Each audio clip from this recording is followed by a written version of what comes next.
ஆயிருச்சா ப்ரோ? ஆச்சரியமா இருக்கு ப்ரோ. இப்ப எப்படி ப்ரோ லேப்டாப் உடனே ஒரு 1/2 மணி நேரத்துல ரெடி பண்ணீங்க? இல்ல ப்ரோ. ரேம் வந்து கரப்ஷனா இருந்துச்சு. அதனால தான் நம்ம கொஞ்சம் கிளீன் பண்ணி போட்டோம்னு இறக்கியாச்சு. நம்மகிட்ட வந்து எப்பவுமே நேர்லயே இப்ப நீங்க வந்தீங்கன்னா, ஃபர்ஸ்ட்டு செக் பண்ணி பார்த்துருவோம். பண்ணி உங்க கண் முன்னாடியே ரெடி பண்ண முடியாத பட்சத்துக்கு தான் நீங்க குடுத்துட்டு போறப்ப இருப்போம். அது மாரி உங்க இடத்துல வந்து பண்றதுனால பண்ணி குடுத்துடலாம். பெட்ரோல் சார்ஜ் மட்டும் எக்ஸ்ட்ரா வரும். அதான் ப்ரோ நாளைக்கு எனக்கு ஒரு இன்டர்வியூ அட்டெண்ட் பண்ணணும். அதான் நான் இதுக்கு முன்னாடி ஒரு 2, 3 இடத்துல நான் போய் கேட்டேன். அவங்க போய் கேட்டாலும் எல்லா இடத்துலயும் நாளைக்கு வா, 2 நாள் கழிச்சு வாங்க.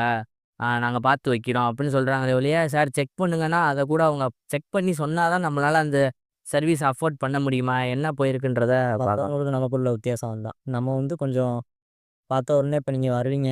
என்ன ஃபர்ஸ்ட்டு இப்ப செக் பண்ணி உங்க கண் முன்னாடியே ஓரளவுக்கு சொல்லிருவோம். அதான் நம்மளோட இதுதான். எனக்கு ஆச்சரியமா இருந்துச்சு. நீங்க செக் பண்ணி பார்த்தீங்க, உள்ள சர்வீஸ் பண்ணி கிளீன் பண்ணீங்க. கிளீன் பண்ணிட்டு போட்டீங்க, ஆன் ஆயிருச்சு. ஆனா மித்த இடத்துல போனா, அவங்க இத செக் பண்ணி பார்த்திருந்தாலே கண்டுபிடிச்சிருக்கலாம். பேட்டரி ட்ரைன் ஆயிரும். பேட்டரி ட்ரைன் ஆனோனே அந்த மாரி ஆஃப் ஆயிரும். பேட்டரிய கழட்டி விட்டு செக் பண்ண மாட்டாங்க. வாங்கி வச்சுட்டு அவங்க நாளைக்கு வாங்கன்னு சொல்லிட்டு என்ன ஏதுன்னு பார்த்துட்டு அதுக்கேத்தாப்புல நம்ம அப்படி கிடையாது. நம்ம உடனே பார்த்துட்டு இருப்போம். அவ்வளோதான். ரொம்ப நன்றி ப்ரோ. எனக்கு நாளைக்கு இன்டர்வியூ வேற இருக்குன்னு நான் ரொம்ப கவலையோட இருந்தேன். பரவால்ல நல்லா சர்வீஸ் பண்ணி குடுத்துருக்கீங்க ப்ரோ. ரொம்ப நன்றி ப்ரோ. ஓகே.